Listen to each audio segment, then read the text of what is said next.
Ladies and gentlemen, it is homecoming week, and so I have come home. And I'm sitting at the kitchen table here wearing the Driller FFA shirt, a little bit of Driller swag.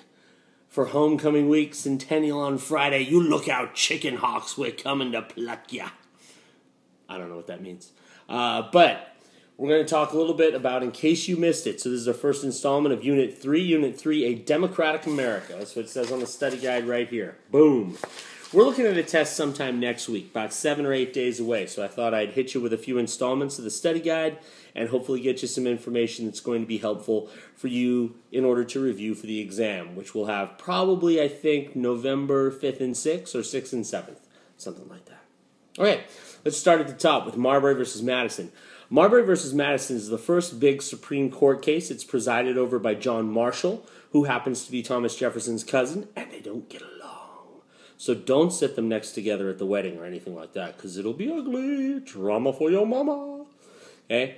The case decides the precedent of judicial review. It's the first case in which the Supreme Court overturns a piece of legislation as being unconstitutional and thereby gives the Supreme Court the job it still holds today, being the final arbiter of whether or not a law is constitutional. Let's roll down some Jeffersonian Democratic-Republican policies. Now, Jefferson is a very interesting fellow as president. Perhaps a little different than some of his theory, but an interesting fellow for sure. The growing size of the U.S. government. Jefferson wants it smaller. Remember, small government, so we're going to chop a few federal jobs. In the Marbury Pirates episode, Jefferson actually initially attacks the pirates, but then later on agrees to a tribute, a diplomatic settlement in which we're going to pay a lower sum in order to assure the safety of American ships. That was cheaper than a navy, because if I have a navy, then I need taxes to pay for it, and if I have taxes, then I'm going to need a government budget. In the long run, anytime you think Jefferson, keep it simple. That also applies to the settlement of the West, where we're going to lower the price of land dramatically after the Federalists had actually increased the price of land. The average person in the 1790s would have had to drop down $1,200 in order to buy a farm. That's because you had to buy it in 640-acre chunks, and at one point the price was $2 an acre.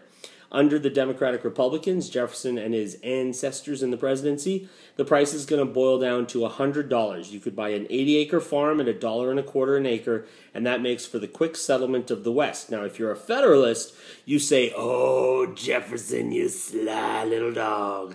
What you're doing here is assuring that the people who settle the West settle it with your diplomatic and political mindset, that these people will be Democratic Republicans and they won't be Federalists, and that they'll owe their political favoritism towards the Democratic Republican Party, and on Election Day, they're going to deliver, and deliver they did. Okay, the Federalist Party is quickly shrinking in its importance in the country because the nation is expanding to the west and to the south, and the Federalists are not expanding to anywhere, really. They are stuck in their New England corridor and unfortunately going nowhere soon. Now, the Louisiana Purchase is one of the big Jeffersonian, not Jeffersonian moments. And what's going on? Thomas Jefferson agrees to buy Louisiana, which is certainly outside of the strict letter of the law of the Constitution. And again, the Federalists would say, "You a sly dog, Mr. Jefferson."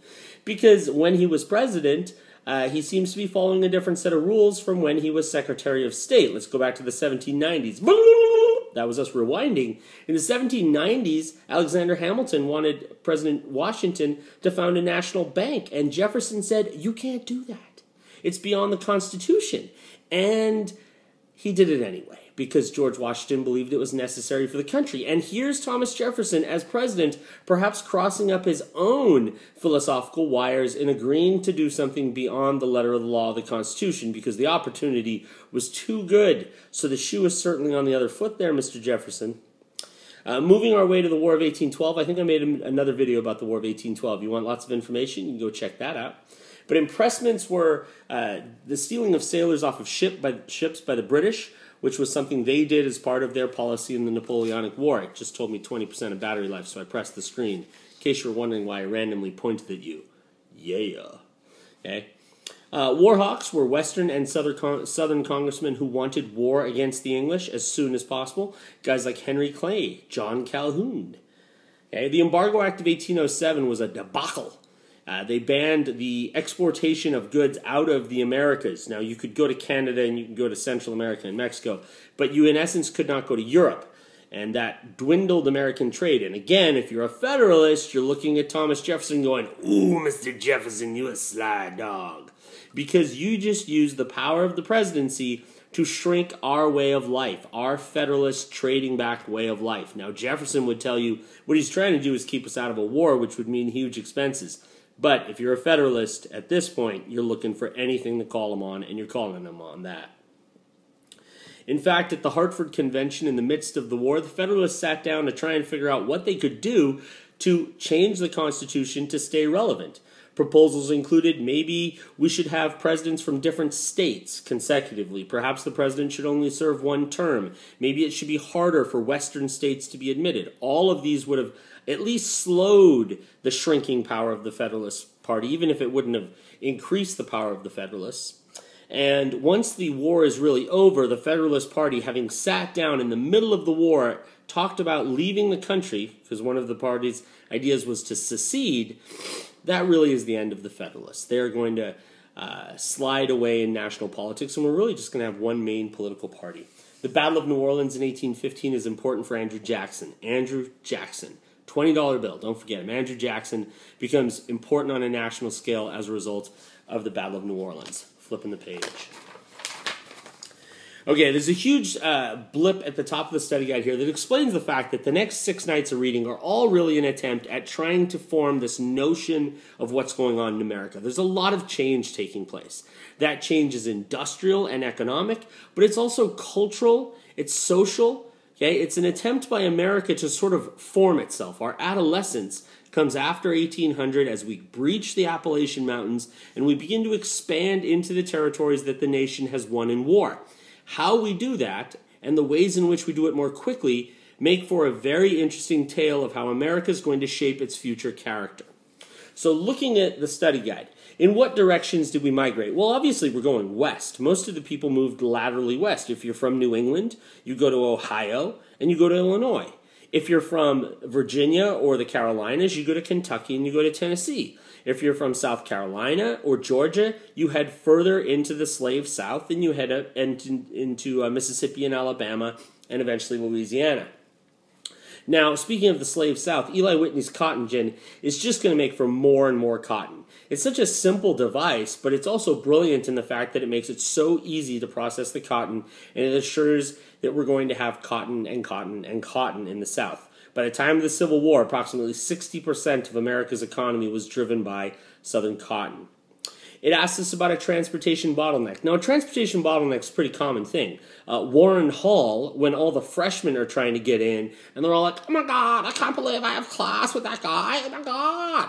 That's what freshmen sound like. If you listen to them, they all sound that way.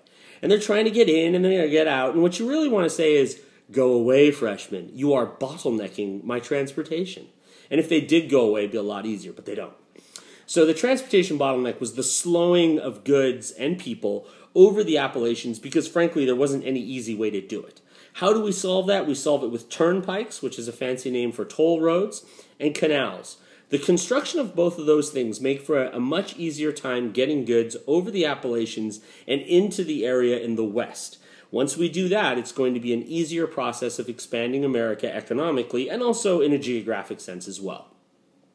I'm coming up to a break here, guys. I'm going to stop. We're going to start a second one that's going to begin right here where it talks about the advantages in the war for textiles. I hope you're having a good time seeing these. I appreciate the support. Homecoming coming up pretty soon. Good luck, drillers. Take care.